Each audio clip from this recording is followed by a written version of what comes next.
नमस्कार. आज आपण बोलणार आहोत एका पराभवावर. पण हे विश्लेषण फक्त हार-जीत किंवा आकड्यांपुरत्या मर्यादित नाहीये.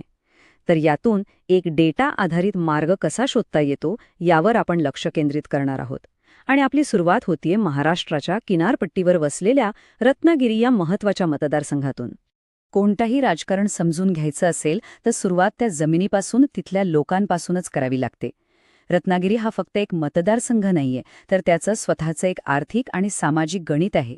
हे गणित समजल्याशिवाय पुढची आकडेवारी आपल्याला नीट उलगडणार नाही. आणि हे आहे मूळ आव्हान. 42,000च्या आसपास मतांची तूट. हा आकडाच सर्व काही सांगतोय. यातून एक राजकीय शक्ती पुन्हा कशी उभी राहू शकते? तर या संपूर्ण विश्लेषणातून आपण याच प्रश्नाचं उत्तर शोधणार आहोत. तर चला आता आकड्यांच्या पलीकडे जाऊन लोकांच्या दैनंदिन जगण्याकडे पाहूया. कारण खरं राजकारण हे लोकांच्या समस्यांमध्ये, त्यांच्या आकांक्षांमध्ये आणि त्यांच्या रोजच्या जगण्यातच दडलेलं असतं. हे बघा, ही आहे या मतदारसंघाची सामाजिक बांधणी. इथे मराठा कुणबी समाज जवळपास 31% आहे, जो कोणत्याही राजकीय समीकरणाचा एक मुख्य आधार आहे. पण त्याचबरोबर साधारण 10% मुस्लिम आणि 15% इतर मागासवर्गीय मतदार हे स्विंग वोटर्स म्हणून काम करतात. म्हणजे ज्यांच्या मतांमुळे निकालाचं पारडं फिरू शकतं. आणि ह्या समस्या बघा, ह्या काही साध्या तक्रारी नाहीत. प्रस्तावित औद्योगिक प्रकल्पांमुळे जमिनी जाण्याची भीती, हाताला काम नसल्यामुळे तरुणांचं शहरांकडे होणारं स्थलांतर आणि रस्ते, पाणी, वीज ह्यांसारख्या मूलभूत सुविधांची कमतरता हे थेट लोकांच्या जगण्या मरण्याचे प्रश्न आहेत. आता वळूया 2024च्या निकालाच्या त्या कठोर वास्तवाकडे, त्या आकड्यांकडे जे नाकारता येत नाहीत. कोणतीही पुढची रणनीती आखायची असेल तर या आकड्यांना स्वीकारणं आणि त्यातून शिकणं हाच पहिला आणि सगळ्यात महत्त्वाचा टप्पा आहे. 42,000च्या जवळ पुन्हा एकदा हा आकडा, हा फक्त मतांचा फरक नाहीये. हा एक डोंगर आहे जो पुढच्या निवडणुकीत पार करायचा आहे. हेच विजयाच्या मार्गातलं सगळ्यात मोठं आव्हान आहे. याच अंतराला जर टक्केवारीमध्ये पाहिलं तर ते आहे तब्बल 22%. आव्हान नक्कीच मोठं आहे, पण योग्य नियोजन आणि सातत्यपूर्ण कामातून ते अशक्य नाही. हीच पोकळी भरून काढण्याची रणनीती आपल्याला हवी आहे.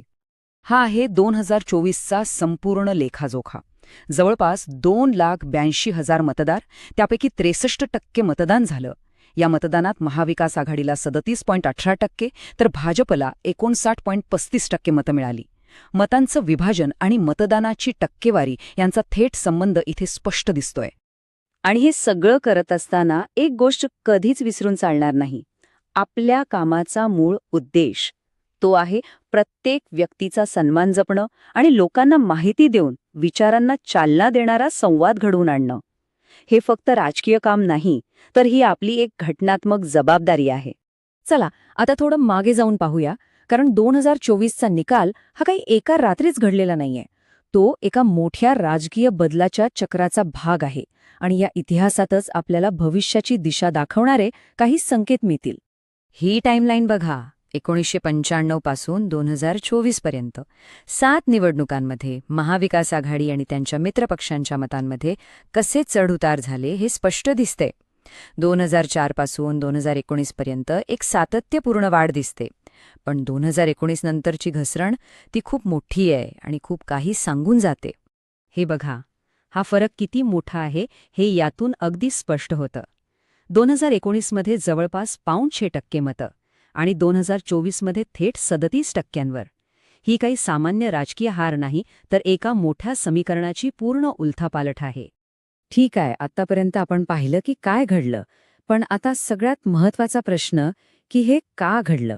आणि इथे आपलं लक्ष कोणत्याही व्यक्तीवर नाही, तर त्यामागची व्यवस्था, रचना आणि धोरणांमधल्या त्रुटींवर असेल.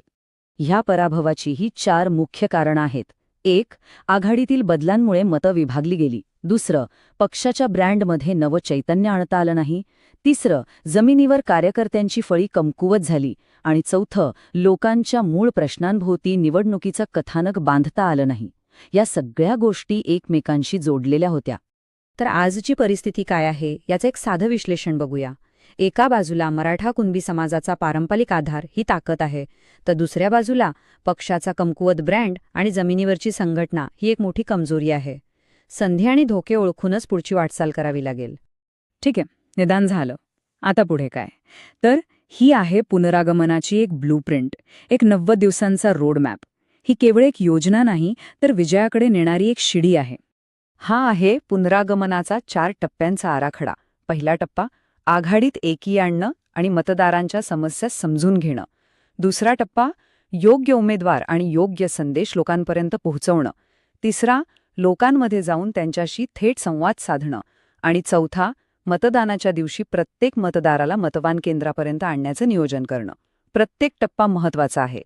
आणि हो, लोकांपर्यंत पोचताना एक गोष्ट लक्षात ठेवायलाच हवी. ती म्हणजे त्यांची प्रायव्हसी, त्यांची गोपनीयता. भारताच्या डेटा संरक्षण कायद्याची तत्त्व आपल्याला पाळावीच लागतील. कारण विश्वास केवळ आश्वासनांवर नाही, तर पारदर्शक आणि नैतिक प्रक्रियेवरही अवलंबून असतो. आणि शेवटी हे सगळं का करायचं? कारण अंतिम ध्येय फक्त निवडणूक जिंकणं असूच शकत नाही. ते आहे लोकांना एक प्रभावी आणि जबाबदार प्रशासन देणं.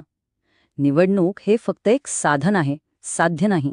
पुढचा मार्ग हा एका निवडीचा आहे, सत्तेच्या राजकारणाकडून प्रशासनाच्या उद्देशाकडे जाण्याचा. हाच विचार या संपूर्ण विश्लेषणाचा सार आहे आणि याच दिशेनं पुढची वाटचाल व्हायला हवी. लोकाभिमुख नेतृत्व घडवण्यासाठी आणि आपला मतदारसंघ पुढे नेण्यासाठी blueprintstrategies.ai शी mgr@blueprintstrategies.ai वर संपर्क साधा किंवा 080 420 14 16 02 या क्रमांकावर कॉल करा. राजकारणापलीकडचा उद्देश.